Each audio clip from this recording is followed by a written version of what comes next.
உட்காரலாம். ஆண்டவர் இந்த நாளிலும் தேவன் நமக்கு கொடுத்த வாக்குத்தத்தத்தை மறுபடியும் வருவதை நினைவுகலாம். வாசிங்கள். கர்த்தரிடத்தில் மனமகிழ்ச்சியாயிரு. இந்த 3 மாதம் அந்த வாக்குத்தத்தத்தை குறித்தே பேசிக் கொண்டிருக்கிறோம். மனமகிழ்ச்சி குறித்து 1 மாதம் கண்டிப்பாக பேசணும். அடுத்தது உன் வேண்டுதலை கர்த்தர் என்ன செய்யறார்? அருள் செய்வார். அருள் செய்வார்னா நிறைவேற்றுவார் என்றார். சரி, இப்போ இந்த வேண்டுதலை குறித்து தான் கடந்த 2 மாதமாக பிப்ரவரி மார்ச் முழுவதும் பேசிக்கொண்டிருக்கிறோம். இந்த நாளில் உதாரணத்தில் கூட ஆண்டவர் இயேசு தன்னுடைய வாக்குகளை கொண்டு நம்மோடு பேசும்படியாய் நாம் ஒவ்வொரு சிறப்போடு கேட்கும்படியாய் பலமுறை கேட்டுக்கொள்கிறேன். வாசிங்கள். ஏசாயா தீர்க்கதரிசன புத்தகம் 58ஆம் அதிகாரம் 9ஆம் வசனம். ஏசாயா தீர்க்கதரிசன புத்தகம் 58ஆம் அதிகாரம் 9ஆம் வசனம். அப்பொழுது நீ கூப்பிடுவாய். நீ அப்படின்னா நான் வேண்டுதல் செய்வாய், மறுபுத்திரம் கொடுப்பார். அப்பொழுது நீ கூப்பிடுவாய் அப்படின்னு என்ன? வேண்டுதல் செய்வாய், வாக்குத்தத்தத்தை கொடுத்திருக்கிறபடி. கர்த்தர் மறுபுத்திரம் அப்படின்னா அதை நிறைவேற்றுவார் என்றார். இப்போ எப்பொழுது நாம் கர்த்தரை கூப்பிட வேண்டும்? அவர் நிறைவேற்றுவதற்கு, அவர் நம்முடைய காரியங்களை ஃபுல்ஃபில் பண்ணுவதற்கு எப்பொழுது நாம் கூப்பிட வேண்டும் என்பதை குறித்து, யாருக்கு அவர் நிறைவேற்றுவார், எப்பொழுது அவர் நிறைவேற்றுவார் என்பதை குறித்து பார்க்கலாம். முதல் காரியம் சங்கீதம் புஸ்தகம் 145ஆம் அதிகாரம் 18ஆம் வசனத்தை நீங்கள் வாசிக்கலாம். 145ஆம் சங்கீதம் 18ஆம் வசனம். யாவருக்கும் உண்மையாய் தம்மை நோக்கி கூப்பிடுகிற யாவருக்கும். கரங்களை தட்டுங்க. நம்ம கூப்பிடுறதுல கூட என்ன இருக்கணும்? உண்மையா இருக்கும். சர்ச்சுக்கு வரதுல உண்மையா இருந்தாதான் நம்ம நேரமா வருவோம். ஏன்னா தான் வருவதற்கு அசால்ட்டாக நீங்க இருப்பதற்கு என்ன காரணம்? ஆண்டவருடைய ஆலயத்தை குறித்து உங்களுடைய இறுதியில் ஒரு அசட்டை இருக்கிறது. அதனாலதான் நீங்க என்ன செய்றீங்க? அசால்ட்டா நினைச்சுட்டு தாமதமா வரீங்க. தாமதமா வருவதற்கு தாமதமாக கூட ஆசீர்வாதம் கிடைக்கும். யோசிச்சு பாருங்க. கர்த்தருக்கு காத்திருக்கிறவர்களோ வேதாந்தம் எங்க காத்திருப்பாங்க? ஆலயத்தில் வந்து காத்திருப்பாங்க. இப்போ நான் கூப்பிடுற குரலுக்கு அவர் செவிமடுக்கிற தேவன். அழைத்தவர் குரலுக்கு வருவேன் என்றார் ஆண்டவர் இயேசு. பார்ப்பவர் கண்ணுக்கு தெரிவேன் என்றார் வார்த்தையான இயேசு. அழைத்தீங்கன்னா அது உண்மையா அழைக்கணும்னு சொல்றார். பாருங்க, தம்மை நோக்கி உண்மையாய் கூப்பிடுகிறவர்களுடைய வேண்டுதலை நான் கேட்பேன். கரங்களை தட்டுங்க. நீ கூப்பிடுவாய், நான் மறுபடியும் சொல்றேன் அப்படின்னு சொல்லிட்டு யாரு கூப்பிடணும், எப்படி கூப்பிடணும்னா உண்மையாய் கூப்பிடணும். நம்மளோட வாழ்க்கையில் அந்த உண்மைத்தன்மை இருந்தால்தான் இயேசுவும் உண்மையா நமக்கு நடப்பார். யார் அப்படி உண்மை? எதிலே உண்மையா இருக்கணும்? முதல்ல வாசிக்கலாம். உபாகம புத்தகம் 28ஆம் அதிகாரம் 1ஆம் வசனம்.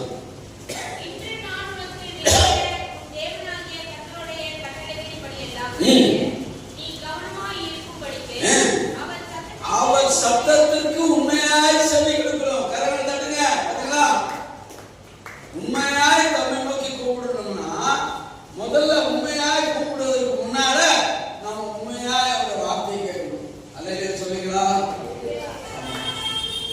இங்க உட்கார்ந்துக்கிட்டு வீட்டுல ஏன் உள்ள வரல, அவையும் வந்தா இங்க ஏன் சோறாக்கல, இங்கே நீங்க இந்த கறி எடுத்துக்கணுமே, இந்த கறி இப்படி நினைச்சுட்டு உட்கார்ந்துட்டீங்கன்னா நீங்க உண்மையா கர்த்தருடைய வார்த்தை கேட்கல. உண்மையா வார்த்தை கேட்கலங்கிறதுக்கு இன்னொரு காரணம் சொல்றேன். யார் ஒருவர் ஆவியானவரை கொண்டு சபையில பேசும் பொழுது உண்மையா அதுக்கு பதில் தருகிறார்களோ, வார்த்தைகளை கொண்டு கவனமா கேளு, வார்த்தைகளை கொண்டு கவனமா கேட்கிறாங்களோ அவர்களுக்கு தான் தேவன் அந்த வார்த்தை இதயத்தில் நிலைத்திருக்கும். அல்லேலூயா சொல்லுங்க. இப்ப நான் என்ன பிஹெச்டி டாக்டரேட் படிச்சு வந்தேனா பைபிள்ல? இல்ல. அன்னைக்கு உண்மையா என்ன கிருபாசன சபையில. இந்த வார்த்தை தான் என் இறுதி பலகையில் எழுதப்பட்டது. அதனால தான் மனப்பாடமா சொல்ல முடியும். நான் மனப்பாடமெல்லாம் பண்ணல. அந்த வார்த்தைகள் என் இறுதியில் பதிந்திருக்கிறது.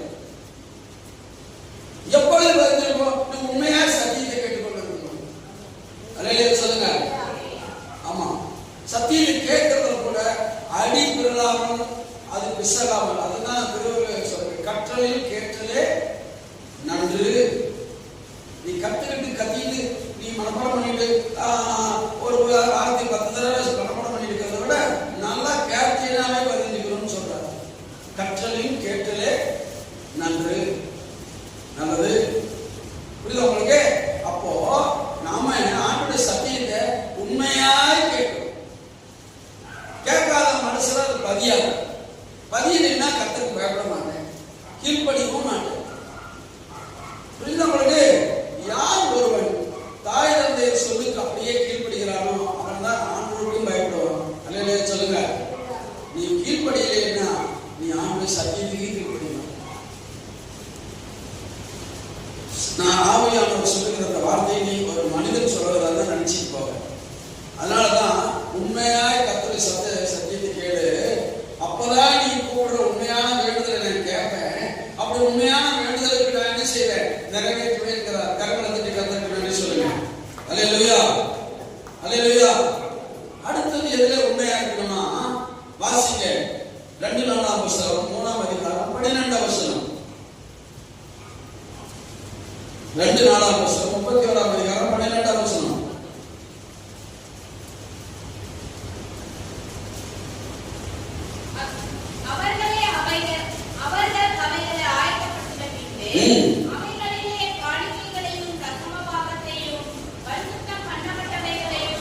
உண்மையாக எடுத்து வைத்தார்கள். கரங்களை தட்டுங்க.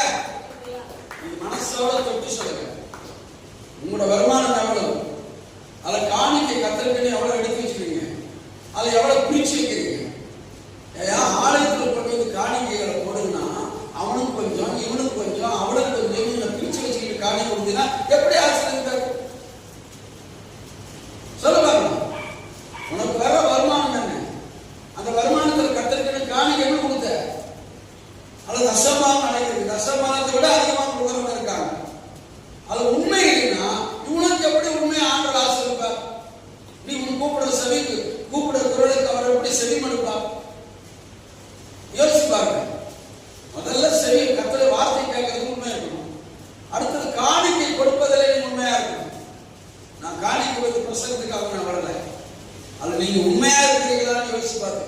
உங்க இறுதியத்தை தொட்டு பாருங்க. எவ்வளவு ஏமாற்றுகிறீர்கள், எவ்வளவு வஞ்சிக்கிறீர்கள். ஒரு நாட்டை குறித்து சொல்றார், மகதனியா நாட்டு. மகதனியா நாட்டு சபையை சொல்லும்போது சொல்றார், அவை கொடிய தரித்திரத்திலும் ஏழ்மை நிலையிலும் உண்மையாய் கர்த்தருக்கு கொடுத்தார்கள் என்று பரிசுத்த பவுல் எழுதி இருக்கிறார் 2 கொரிந்தியர் புத்தகத்தில். உண்மையா தரித்திரம், ஏழ்மை நிலை, வாழ வழியே இல்லாத சூழ்நிலை கர்த்தருக்கு உண்மையாய் கொடுத்தார்கள். கர்த்தர் அதே ஆசீர்வதிப்பார். நம்ம எனக்கு ஆசீர்வாதம் வரல, என் ஜபத்தை கேட்கல, நான் சபைக்கு போயிடும். ஓ, எங்க போய் என்ன பண்ண பாருங்க? எதுலையுமே உண்மை இல்லையே. சொல்லுங்க, எங்கேயுமே உண்மை இல்லை. அப்ப உண்மை இல்லாத ஜபத்தை எங்க போனாலும் கேட்க மாட்டாரு. நீ வாசல் போனாலும் கேட்க மாட்டாரு. நீங்க ராஜா வந்து அந்த என்ன அம்மாசை போடுறது போனாலும் கேட்க மாட்டாரு. எங்கேயுமே கேட்க மாட்டாரு. எழுதி வச்சுக்கோ. கர்த்தருடைய வார்த்தை கேட்பதில் உண்மையாரு, கொடுப்பதில் உண்மையாரு, வாழ்வதில் உண்மையாரு, சத்தியத்தின்படி வாழ உண்மையாரு. தேவன் என்ன செய்வார்? உன் வேண்டுதலை கேட்பார் என்று சொல்லுகிறார். வாக்கு தத்தனாலதான். அல்லேலூயா சொல்லுங்க. புரியுதா உங்களுக்கு? எதுலையுமே உண்மை இல்லை. ஆனா எனக்கு ஆசீர்வாதம் குதிரை ஆனா பொழுதுதான் கொடுக்கணும், கடிவாளம் கொடுக்கூடாது. புரியுதா? இப்படி வாழ்ந்தால் எப்படி ஆர்வம் ஆசீர்வார்? யோசிச்சு பாருங்க. மகதனியா நாட்டு சபையை நினைச்சு பார்த்துக்க. 2 கொரிந்தியர் படிங்க 8ஆம் அதிகாரத்தை. அதை கூட ஆண்டவர் சொல்றார். ஒரு ஊழியக்காரன், என் தாசனாகிய மோசே என் வீட்டில் எங்கும் உண்மையுள்ளவர். கர்த்தர் தங்கும் ஆலயம் தான் நம்முடைய சரீரம். ஆமென். அது என்ன இருக்கணும்? உண்மையா இருக்கும். அல்லேலூயா சொல்லுங்க. அவனை குறித்து சொல்லும்போது தாசனாகிய மோசே என் வீட்டில் எங்கும் உண்மையுள்ளவன். அவனை அவனுக்கு நான் மறைமுகமாய் பேசல, முகமுகமாய் பேசுறேன். அலையிலே சொல்லுங்க. நேற்று கூட ஆண்டவரோட நைட்டு பேசியிருக்காரு. என்ன பேசியிருக்காருன்னு நான் அப்புறம் சொல்றேன். ஆனா கர்த்தர் பேசுவது ஒரு மனிதனோடு பேசுறாருன்னா கொஞ்சத்திலாவது உண்மையா இருக்கும். ஆமென். அல்லேலூயா. உண்மையா இல்லை அப்படின்னா நம்மளோட ஆண்டவர் பேச மாட்டார். சும்மா கற்பனையில சொல்லலாம், நான் என்னோட ஆண்டவர் பேசுறாரு அப்படின்னு. எதுக்காக உங்களுக்கு நான் சொல்றேன்னா, ஆண்டவர் பேசுவார், என்னோட அடிக்கடி பேசுவார், நிறைய டைம் பேசியிருக்கிறார், பேசுறது நிறைவேறிக்கிறது. ஆனால் நான் உண்மையாக அவருக்கு நீங்க ஒன்று தெரிஞ்சுங்க. என்னோட சாட்சியை சொல்றேன். இயேசு கிறிஸ்து ஏற்றுக்கொள்ளும் போது தாயும் தகப்பனும் இல்லாத, தகப்பன் அப்பா இருந்தாலும் இல்லாத மாதிரிதான் நான் வாழ்ந்தேன். தற்கொலைக்கு போறேன், இயேசு பிடிக்கிறார், இயேசு வைத்துக் கொண்டேன் ரட்சகராக.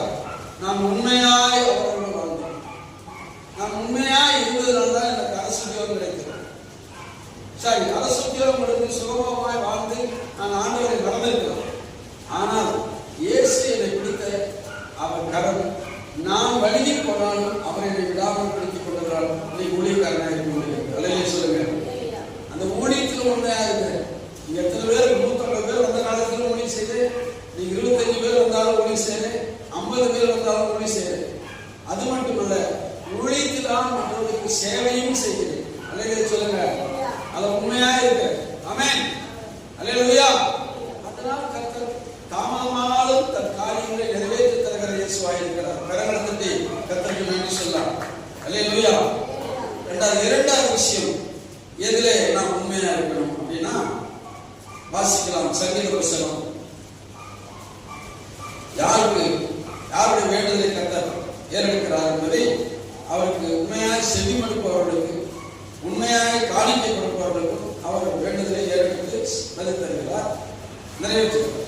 இரண்டாவது யாருக்கு நிறைவேற்றுகிறார் என்றால், சங்கீதம் 38:15.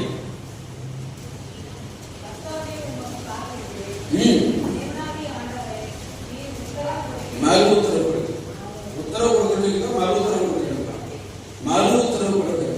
சரி, கர்த்தாவே உமக்கு காத்திருக்கிறேன். அதான் முதலே சொன்னேன். 8 மணிக்கு ஆராதனை, அட்லீஸ்ட் அரை மணி நேரம் லேட்டா வரலாம்.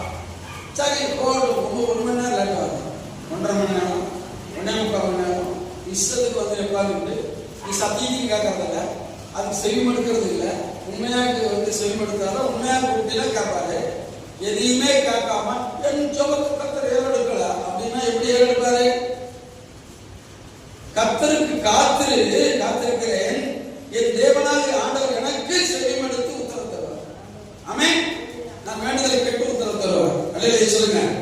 சரி, காத்திருக்குன்னா நிறைய பேர் டிவிக்கு முன்னால உட்காந்துட்டு அந்த எவ்வளோ பணம் காசு பிடிச்சவங்க பேசியிருக்கிறத கேட்டுக்கணும்.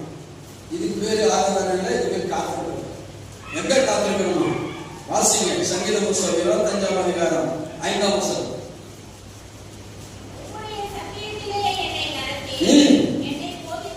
பாத்தீங்களா? போதித்தருளும், நீரே ரட்சிக்கும் தேவன், நோக்கி நாள் முழுவதும் காத்திருக்கிறேன். பாத்தீங்களா? சத்தியம் பேசும் இடத்துல தீவிர பேசுறது அல்ல, ஆலயத்துல பேசுவது. ஆமென். அல்லேலூயா சொல்லுங்க. அதைத்தான் தாவீது சொன்னான். அவன் ஏன் வந்து தாவீதின் குமாரனே என்று இயேசு அவனை அடையாளப்படுத்துறாருன்னா, அவன் எப்படி உண்மையா இருந்தான், அதை எப்படி இருந்தான் பாருங்க. சங்கீதம் 84:10 வாசிங்க. 1000 நாளை பார்க்கலாம் நல்லது, ஆகாமியின் கூடாரங்களில் நான் வாசமாய் இருப்பதை பார்க்கலாம் தேவனுடைய வாசற்படியில் காத்திருப்பேன். கரங்களை தட்டுங்க. புரியுதா உங்களுக்கு? கர்த்தருக்கு காத்திருக்கிறேன், அப்பொழுது தேவனின் வேண்டுதலை செய்து கேட்டு பரவத்தில் சொல்றார். சரி, அவர் எங்க காத்திருக்கணும்? சத்தியம் சொல்லுகிற ஆலயத்துல. 1000 நாள் டிவியில போய் உட்கார்ந்தாலும் சரி, 1000 நாள் உபவாசமா இருந்தாலும் சரி, 1000 நாள் நீ வந்து அமாவாசை கொடுக்க போனாலும் சரி, தேவனுடைய ஆலயமாகிய பரிசுத்த ஆலயத்துல நீ எங்க ஞானஸ்தானம் எடுத்துக் கொண்டு, எங்க சத்தியத்தை உனக்காக விதைத்துக் கொண்டு, அவள் சரீரம் பலவீனமா இருந்தாலும், சத்திய வார்த்தைகளை பேசுகிற ஒரு ஊழியக்காரனா இருந்தாலும், கர்த்தருடைய வார்த்தையை உண்மையா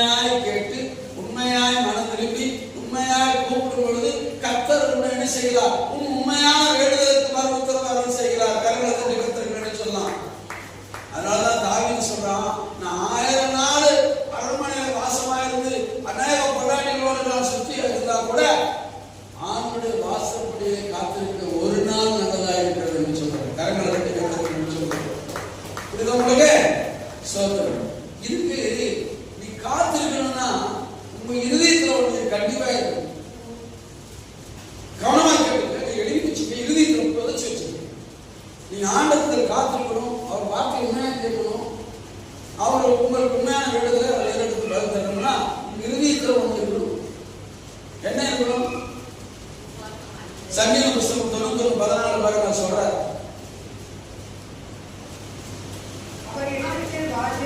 வாஞ்சையா இருக்கிறபடினா போதும். What do you mean by வாஞ்சை? சொல்லுங்க, என்ன அர்த்தம்? அது நீங்க புரிஞ்சுக்கல. அதனாலதான் நீங்க அதை பத்தி என்னோட வாஞ்சை அப்படின்னு நினைச்சீங்க. What do you mean by வாஞ்சை? ஆங்கில பைபிள் சொல்லப்பட்டிருக்கிறது, His love upon me. His love upon me. என்னை விரும்புகிற, அன்பு செலுத்துகிறான், என்னை அன்பு செலுத்துகிறவனாய் இருக்கிறபடியினால் அவன் கூப்பிடுவதை கேட்பேன், அவன் எனக்கு காத்திருப்பான். அல்லேலூயா சொல்லுங்க. ஆமென். புரியுதா உங்களுக்கு? அல்லேலூயா. அது அடுத்த வசனத்திலே சொல்லப்பட்டிருக்கிறது. அவன் என்னை வாஞ்சியா இருக்கிறபடினால், அடுத்த சத்தியத்துல வாசிங்க. நான் அவனுக்கு தெரிஞ்சுட்டீங்களா? அவன் என்னை விரும்புற, அன்பு செலுத்துறான். அந்த அன்பினால கர்த்தருடைய சமூகத்தில் ஆலயத்தில் காத்திருக்கிறான். என்னுடைய வார்த்தை உண்மையா கேட்கிறான். அதனால் அவன் உண்மையாக கூப்பிடும் பொழுது நான் கேட்டு நான் அவனுக்கு மறு உத்தரவு கொடுத்து அவனை விடுவித்து காப்பேன். அவனுடைய எல்லா காரியங்களும் வாங்கி செய்வேன். கேட்கறதுங்க வேண்டுதல் எப்போ கேட்கும்? நம்ம இதுல எல்லாம் சரியா இருக்கு. கர்த்தருடைய வார்த்தை கேட்கறதுல, கர்த்தருடைய வார்த்தை கேட்பதற்கு காத்திருக்கிறதுல, கர்த்தருடைய வார்த்தை கேட்டு அதன்படி நடப்பதில், கர்த்தரிடத்தில் உண்மையாக அன்பு செலுத்துவது. கவனமா கேளு. புரியுதா? இவ்வளவு காரியத்தை நம்ம விட்டுவிட்டு ஆண்டவரே வேண்டுதலை கேட்கு, ஆண்டவரே எனக்கு நிறைவேற்றல, ஆண்டவரே வருஷ கணக்கில் காத்திருக்கு, அப்புறம் எப்படி நிறைவேற்றா? எப்போ நிறைவேற்ற மாட்டார். ஏன்னா இது உண்மை இல்லை. காரியம் கொடுக்கறது உண்மை இல்லை, செவி வளர்க்கிறது உண்மை இல்லை, கேட்கறது உண்மை இல்லை, அவர் ஆலயத்தில் காத்திருக்கிறது உண்மை இல்லை, எதிரியுமே அக்கறை இல்லை. ஆனால் ஏசுவாமி நம்ம எல்லாத்துக்கும் கேட்டு செவி மடுத்து செய்யணும். எப்படி செய்வார் சொல்லுங்க? நீங்க வாஞ்சினா அன்பு செலுத்துறதுன்னு சொல்லணும். இந்த அன்பை குறிச்சு பெரிய விஷயம் இல்லை. நிறைய பேர் அன்பு செலுத்துற சும்மா மாயமான பண்ணணும். காரியத்துக்கு அன்பு செலுத்துவாங்க, காரியம் முடிச்ச காலவாரி போடுவாங்க. இதுக்கு பேர் அன்பு. புரியுதா? அன்பு என்பது எந்த சூழ்நிலை நம்ம வெறுத்து ஒதுக்கிறவர்களுக்கு கூட செய்யப்படும் காரியம் தான் தேவான்பு. கரங்களை தட்டுங்க. அதுதான் விஷயம். நம்மளை வெறுத்து ஒதுக்கிறவர்களுக்கு கூட நம்ம ஆண்டவருடைய சமூகத்தில் அவர்களுக்காக நன்மை செய்ய முடியுங்களா? அதுதான் தேவன். அந்த தேவன் இருந்தால் தான் செய்ய முடியும். ஆமென். மனுஷன் என்ன செய்யும்? போய் ஆனா மனுஷன் மனுஷன் நான் மாயமாகும் காரியத்துக்கு அப்படி கொஞ்சம் கெஞ்சும், காரியம் முடிஞ்சோடனே காலம் வரைக்கும் போயிடும். இதுக்கு பேரு மனுஷன். தேவன் அப்படி செய்யவே செய்யாது. எந்த காலத்திலும் எந்த நேரத்திலும் கர்த்தருக்கு அன்பு செலுத்துகிறவன் பிறர் மேலும் அன்பு செலுத்துவான். கரங்களை தட்டி கர்த்தருக்கு நன்றி சொல்லுவோம். அல்லேலூயா, அல்லேலூயா. அதைத்தான் உபாகமம் 6ஆம் அதிகாரம் 5ஆம் வசனத்தில் சொல்லப்பட்டிருக்கிறது. வாசிங்க.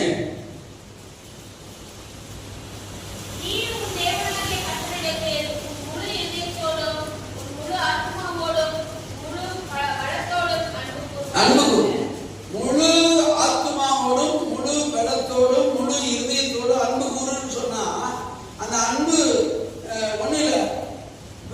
அன்பு கூறுறேன்னு சொன்னீங்க, அத அன்பு உண்மையா தேவன் உள்ளவன் கிரியை நடத்திக்கணும். சரி, நீங்க எதிர்ப்பட நீங்க கிரியை நடத்திக்கணுமா வேணாமா சொல்லுங்க? என்ன அன்புங்கிறது தேவன் உங்களுக்கு ஒருதலை பட்சமானதா? ஆண்டவர் கிரியை நடப்பிக்கிறார். யார் மூலமாக? தேவன் வெளிப்படுத்துவது. நீ தேவன் மேல அன்பு வச்சிருந்தா நீ கிரியை நடப்பிக்கணுமா வேணாமா சொல்லுங்க? இப்ப கிரியை இல்லாத அன்பு செத்தது. ஒருவன் நாவினால்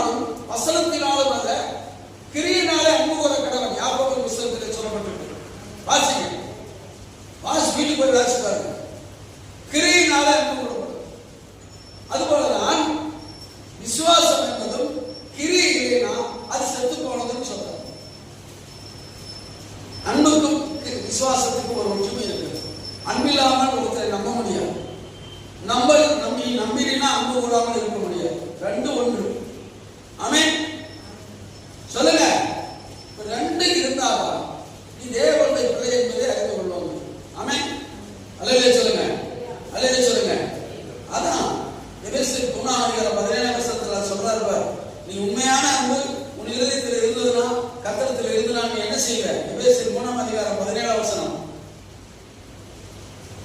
விசுவாசத்தினாலே அன்பிலே பாருங்க, விசுவாசம் நான் சொன்னேன் அதானே. இயேசு கிறிஸ்துவை உண்மையாய் நம்பி வாழ்ந்தால் அந்த அன்பிலே என்னவா இருப்பாய்? வேரூன்றி இருப்பாய். அந்த வேரிலே இருக்கிறது பலன் கொடுத்திருக்கும். அதான் நிலக்கடலை சொல்றேன். ஒரு நிலக்கடலை அன்பை விசுவாசத்தை கீழே ஊன்றோம், வேறு ஓட்டுறோம், மழை பரிசுத்தாவி மழை பெய்யுது. அந்த அன்பில் என்ன ஆகுது? வேரூன்றப்பட்டு பலன் கொடுக்கிறது. அதிலே சொல்லுங்க, அரைப்படி கடலக்காய் ஒரு படி கடலக்காய் நம்ம பார்க்கணும். அது கொடுக்கணும். அப்ப தேவன் என்ற விசுவாசம், அந்த விசுவாசத்தினால் வளர்கிற பலன், அது வேரூன்றப்பட்ட அன்பா இருக்கிறது. அதன் மூலம் அநேக கனிகளை தருகிறார்கள். அல்லேலூயா, அல்லேலூயா. ஒன்று சொல்றேன், செத்த வீட்டுல, செத்து போன இட வீட்டுல நாம சொப்பரை வச்சுட்டு அழுவோம். ஆனா ஒரு மனுஷன் குளிச்சு புது ட்ரெஸ் போட்டுக்கிட்டு ஆலயத்துக்கு போனோம், அங்க போய் ஆண்டவருக்கு ஜெபம் பண்ணணும், புத்தாடை உடுத்திட்டு போனோம். யார் அவன்? யாரு? தாவீது. கரங்களை தட்டி சொல்றாங்க, தாவீது. ஆமா, 2 சாமுவேல் புத்தகத்தில் சொல்லப்பட்டிருக்கிறது. கர்த்தருடைய ஆலயத்திலே புத்தாடை உடுத்திக் கொண்டு வஸ்திரங்களை தரித்துக் கொண்டு ஆலயத்திலே அவன் பிரவேசித்தான். எப்பொழுதே தன் குழந்தை மறித்து விட்டதோ என்று கேட்டு அறிந்தபடி ஆலயத்தை போகிறார். இது நம்மளால முடியுமா? முடியுமா? முடியாது. நாம 10 நாள் கொண்டாடிக்கிறோம் கர்த்தருடைய சமூகத்தில். அதாவது விஷயம், கர்த்தரை தேடுகிற பிள்ளைகளுக்கோ முடியுங்க. வசனத்தை ஒரு நன்மையை பெறக்கூடாது. கரங்களை தட்டுங்க. கர்த்தரை தேடுகிற பிள்ளைகளுக்கு ஒரு நன்மையும் பெறப்பட மாட்டேங்க. கர்த்தரை தேடாதவர்களுக்கு, கர்த்தருக்கு காத்திருக்காதவர்களுக்கு, கர்த்தரை உண்மையாக வார்த்தையை கேட்டு செல்வனுக்காதவர்களுக்கு, கர்த்தரை உண்மையாக அன்பு கூறாதவர்களுக்கு ஒரு நன்மையும் ஒரு நன்மையும் கிடைக்காது. இங்க ஒரு நன்மையும் பெறப்பட மாட்டார்கள், அங்க ஒரு நன்மையும் கிடைக்காது. நீ எவ்வளவு வேண்டுதல் செய்தாலும் கர்த்தரை செவிமடுத்து கேட்க மாட்டார். அல்லேலூயா சொல்லுங்க, அல்லேலூயா சொல்லுங்க. அடுத்த 3வது ஒரு விஷயம், எப்பொழுது நம்முடைய வேண்டுதலை கர்த்தர் ஏறெடுக்கிறாராம். ஏசாயா தீர்க்கதரிசன புத்தகம் 30:19 வாசிக்கலாம். ஏசாயா 30:19. சீயோனை சேர்ந்த ஜனங்கள் இஸ்ரவேலின் பாசமாய் இருப்பார்கள். இனி நீ அழுது கொண்டிராய். கூப்பிடுதலின் சத்தத்துக்கு அவர் உருக்கமாய் இறங்கி அதை கேட்டவுடனே சீயோனை சேர்ந்த ஜனங்கள், எருசலேமில் வாசமா. எருசலேம் என்றால் என்ன? சரியா சொல்லுங்க. எருசலேம் என்றால் என்ன? தேவ ஆலயத்தின் பேர் தான் எருசலேம். அல்லேலூயா சொல்லுங்க. தேவ ஆலயத்தை நோக்கி எருசலேமுக்கு போனார்கள் சொல்லப்பட்டிருக்கு இல்லையா? தேவ ஆலயம் தான் எருசலேம். அப்ப சீயோனை சேர்ந்த ஜனங்கள். சீயோன் யாரு? கர்த்தர் தங்கும் ஆலயம். அல்லேலூயா. அவருடைய இருப்பிடத்துக்கு பேர் தான் சீயோன். சீயோன் எங்க இருக்கிறது? தேவாலயத்தில் இருக்கிறது. அந்த ஜனங்கள் எங்கே நோக்கி போனார்கள்? தேவனை நோக்கி போனார்கள். அல்லேலூயா சொல்லுங்க. அல்லேலூயா. அந்த தேவனை நோக்கி போகிற ஜனங்களுடைய சத்தத்தை கேட்டு உருக்கமாய் இறங்கி கர்த்தர் அவர்களுக்கு மறு உத்தரவு அருளினார். கரங்களை தட்டி கர்த்தருக்கு நன்றி சொல்லுவோமா? அல்லேலூயா, அல்லேலூயா. அதனால இன்றைய கிறிஸ்தவர்களே, கடைசியாக ஏசாயா தீர்க்கதரிசன புத்தகம் 58:13 வாசிங்க. ஏசாயா தீர்க்கதரிசன புத்தகம் 58 என்ன வருஷம்? நல்லா வாசிமா.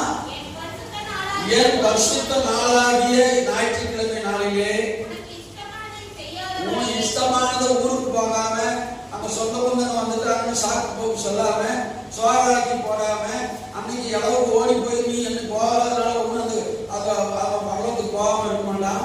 நீ அப்படி போகாம 2 மணி நேரத்தை ஆண்டவருக்கு செலவழித்தால் வாசினா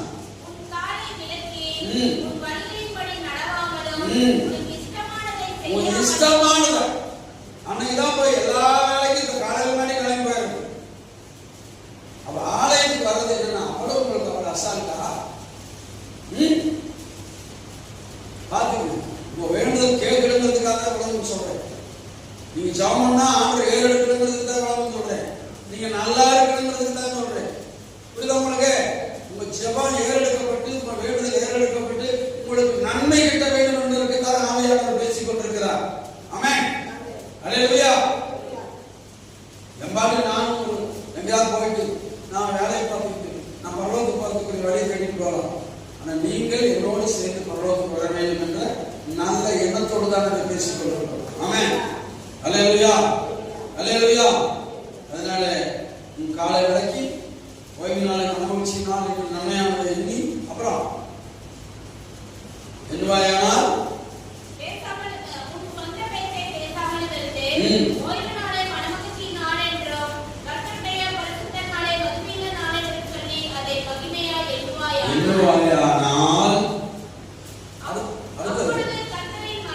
மனமகிழ்ச்சி இருப்ப போதும். மனமகிழ்ச்சி இருப்ப உன் வேண்டுதல் கேட்கப்படும்.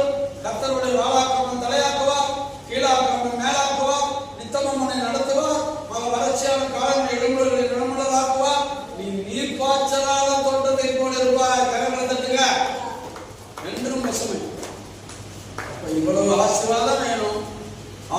கொண்டு வாய் திறக்கிற குதிரையா இருக்கிற எல்லா காலத்திலும் இயேசுவை பெறுகிற பிள்ளைகளா காத்திருக்கிறவர்களாய், கர்த்தநாமத்தை மகிமைப்படுத்த உண்மையாய் செவிமடுத்து கேட்கிறவர்களாய், தேவனுக்கு உண்மையாய் அன்பு கூறுவதாய், அந்த அன்பை வெளிப்படுத்துகிறவர்களாய், கர்த்தருக்கு உண்மையாய் காணிக்கை கொடுப்பவர்களாய். சொல்லுங்க, எவ்வளவு கேட்டீங்க? இப்படியாய் வாழ்ந்து சுகித்திருக்கும் பொழுது ஆண்டவர் சொல்லுகிறார், பிரியமானவனே பிரியமானவளே, உன் ஆத்துமா வாழ்வது போல நீ என்றென்றும் வாழ்வடியாய் உன்னை வாழ்த்துகிறேன், நீ ஆசீர்வாதமாய் இருப்பார்கள்.